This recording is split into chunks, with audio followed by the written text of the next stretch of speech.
What's up, everybody? Hi, all the bodies. Goodness gracious bodies. What's up, everyone? Everybody, everyone. Hey. So tell me, does this make sense to you? Okay, so I was just listening to this YouTube video. It was just on in the background. Anyways, I was doing something else, and I wasn't really listening to it. I like listening to YouTube in the background often, but this one I specifically, just a few minutes into something, and been like, I'm probably gonna change that off soon. It was a new thing. Anyways, the guy said, you think the economy is bad now? You just wait till those new numbers come out. And I was like, oh shit. I don't know. I'm just trying to say, what do you think, how much sense does that make actually to you? That you think it's so bad now? In what way does that most, tell me, name it whatever way you want to name it, the economic math of it, and tell me about however it works. But it seems like fatalistic messaging is such a crazy thing to me. And I'm not saying it's something I don't do, actually, to tell you the truth. Occasionally I do. You know, it's true. I think generally often when I, at least in the parable of he who be Joey, hiker, Joe King, when he ever felt like he thought, it was like, man, this sucks right now. No, bro. Hey, good luck, man. You want to know if I had a lighter from? Let's see.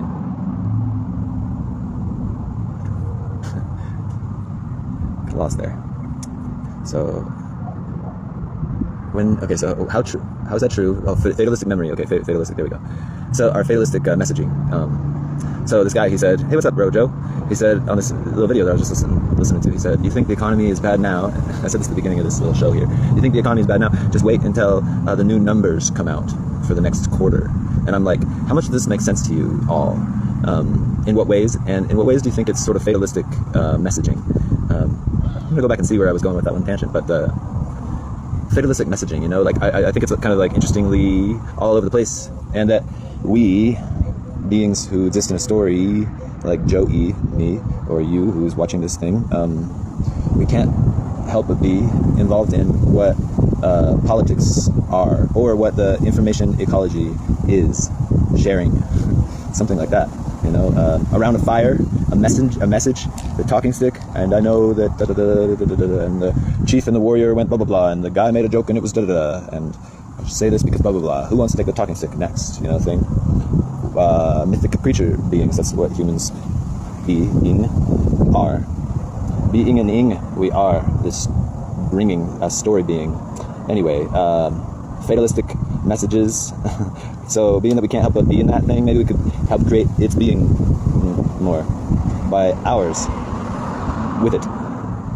What I'm saying is we need to be a little bit, let's be conscious instead of unconscious of some dynamics that are there, like fatalistic messaging. Check this out. In the politics, you know, I would vote for this guy, but he'll never get it, so I'm going to vote for that guy. This, to me, I don't know if, you know, like my circle of folks, of people that I like, of people that I listen to, including, you know, like people who I know are super intelligent, well connected, like Joe Rogan. I think he's super intelligent for sure, great communicator for sure. And, you know, tons of my friends, we all liked Ron Paul when he was running back in the day, and we saw that he had a ton of excitement, you know, like actually a ton of excitement. That excitement in history is attempting to be swept away and forgot. You know, I think that excitement was a type of win, actually, personally. And, you know, the message controllers have a ability to always skew the story in some way or another pretty easily, wiping things into the great forgetting or something like that. So, changing the goalposts very often. Anyway, fatalistic messaging. I remember so many of my friends, when it came to Ron Paul, we all liked him, and they all, so many of them said, well, I'd vote for Ron Paul, but he'll never get it. And I was like, where did this script come from, you know? And how is it run, like, so unconsciously successful? How is it run so successfully in an unconscious way, where suddenly these people are speaking against what they really feel they would want in regards to elections? There's other times too, you know, I'm sure you know your own, right? Bernie Sanders or something like that. I bet that was going on with him too. And I would vote for this guy, but he'll never get it. Maybe it was a little bit different when Trump came around or whatever, but anyway, fatalistic messaging. It's or let's see here. What's another one? Well, we know they're all lying. This is even more kind of like broad. But we know they're all lying, but it's the best we have. We have to choose something. That seems like a bargain with a bully to me. So I'm not saying, you know, don't vote, but do consider. what you know, you believe that party to be like, the party, the political parties.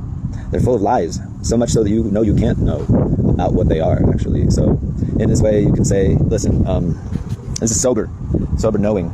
I can say, I see that there's a bottle in this little kind of squarish, one smashed bottle there, and that I'm not being dishonest about that. I might be incorrect, because there might be one hiding behind that thin tree somehow, or in the tree, I guess, but that wouldn't be on the ground anyways. Or there could be one hidden under a little bit of dirt. There could be an optical illusion, intentionally or unintentionally. The whole thing could be false. I might be just dreaming. Even if I am dreaming, I am perceiving one bottle and not adding any story. Other than that, I'm being intellectually honest about it. But going away from here to over there, away from me, somewhere in the world that I am not or was not, and saying I think I know what was going on there with the same certainty that there is a bottle right there. I know there's a bottle. I know I see. There we go. That's actually I know I see a bottle right there, and I know I believe. If I went and touched it, I would say, I know I feel a bottle here. This is so kindergarten, actually. Compared to, I think I know what's happening between Ukraine and Russia or something, or what's in the world, or the pandemonium. Me? I know I don't. And I know that most of the people who have, I know I believe, and it makes sense, and I could explain, but I don't want to, not right now, because it's just, the explanations keep asking for me to explain, and that's enough. But I know that most people's certainties, by sort of like math and logic or something like that, I know I believe that hardly any of them could be true if there is, one actual accurate historical truth of what's happening in factual reality and facticity and actual factual supposed timeline history. In this way, we could say, let's play that the universe is a mental universe, and that I know, I don't know sometimes what even happened to my own knee. You see, I have the parable of the bruised toenail for me. I remember one time, maybe you've heard me say this, I think it's a good one. But you've gotten it too, some bruise appears on your leg and you don't know where it came from. But it probably hurt like a bee when it happened, right? Or my toenail, I'm sure something hit it right there on the toe, sort of maybe, and it probably hurt a lot when it grew out, because it looked pretty intense when it came out. And I was like, I don't even remember what happened to that, and that's like my own body. But I think I know what happened in 9/11. All I know about what happened in 9/11 is what I've seen on a TV show, programming, reality, whatever, but electronically distributed message that's distant from my actual reality, from the felt presence of my direct experience. And I know that I have proclivities, but they're based on my bias, probably, or something, definitely, actually. I think that's not probably even, that's definitely, they are based on my bias. I can't help it, I think we can cultivate and pivot and maybe exercise our biases, broaden our biases. I don't know, but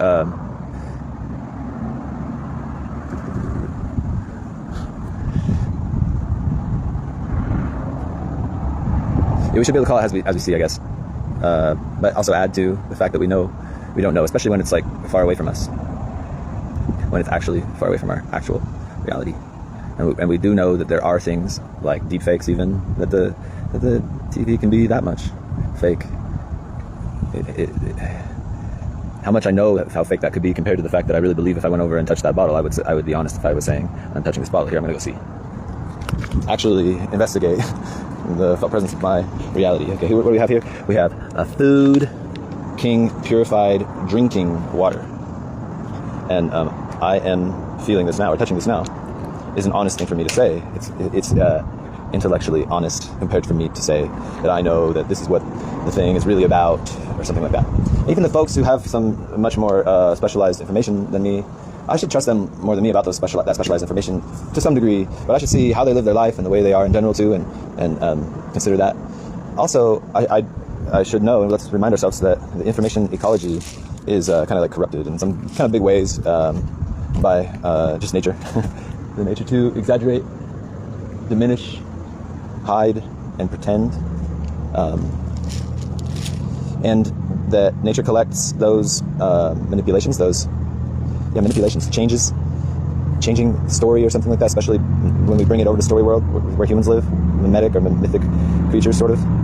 That when we bring the nature of nature to exaggerate, hide, and pretend into our communication without consciously mentioning it and doing the transcendence with it and integrating and incorporating it, then it rules us unconsciously. And I guess, there's a leap of faith too. I think we incorporate that more consciously into our communication, playfully, purposefully, and do the transcendence with it. And then there gets to be more and more mechanisms within society that naturally deal with it too, because it'll still have if you're doing the transcendence with it, you're transcending and incorporating. And the incorporation has something to do with rituals of renewal or something like that, that would be considered in the society who was in the transcendence of incorporating all their unconscious. Yeah.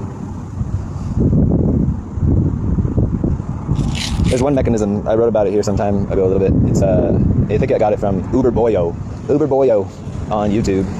He's a cool teacher dude. I like his stuff. Talks a lot about Nietzsche and Carl Jung. Lots of other folks too.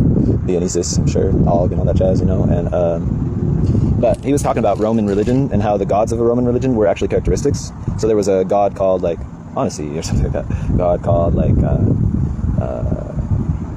frugality. God called abundance or something like that. Abundance probably. And there was a god who was kind of like this sort of integral guy as he was speaking it, called Absurdo. And Absurdo was there sort of as a failsafe for folks who took their religion too seriously. You could friends would apply Absurdo to their social setting when they were all at a construction project, and their friend would be waxing metaphysically and poetically and all high-mindedly towards something all like abstract or something. And then his friends may like kind of like, dude, Absurdo's watching you, man. Don't forget, Absurdo's watching you. So he's like this god who wants you to not take your religion too seriously. And that's this interesting fail-safe within this Roman, very religious society. So anyways, being memetic and mythic creatures, these are things that we get to think. We are thinkings about this now. And your think queens can say everything you want to say below, have me know what you have to say about ourselves in our communication and creation. Ciao.